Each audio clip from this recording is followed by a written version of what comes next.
पप्पा, तो आपल्या वॉर्डाचा उमेदवार आलाय, सदाभाऊ घोटाळे. दादा दादा दादा आहे ना लक्ष? यावेळेस कोणता पक्ष? कोणता पक्ष म्हणजे?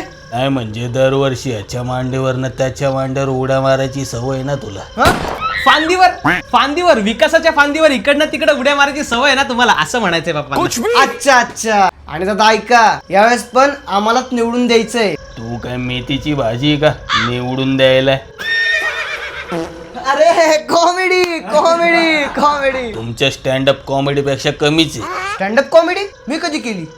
अहो तुम्ही जे प्रचार सभेत बोलबच्चन आपलं आश्वासनं देतात ना, त्याबद्दल बोलतायत ते. अहो दादा, ती काय कॉमेडी नाहीये. यावर्षी खरंच विकासाची कामं करायची आहेत. आमचं चिन्ह लक्षात ठेवा. केळं. म्हणजे केळं खा. प्रचार करून करून दमला असाल ना तुम्ही, गमजर दिसतायत. Thank you thank you.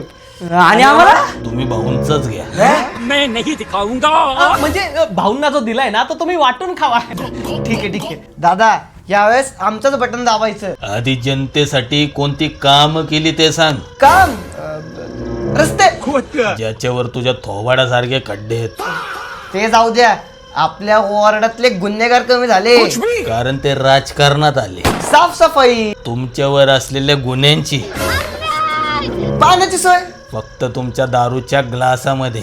ओ दादा, तुम्हाला माहितीये का तुम्ही कुणाशी बोलताय? तुमच्या बापासोबत. काय पण काय बोलताय? कारण चौकातल्या बॅनरवर याच्या गोटीजवळ तुमचा फोटो चिटकवलेला असतो ना.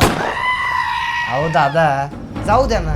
एवढा कशाला लोड घेताय? हा घ्या, आमच्याकडनं छोटासा नजराना.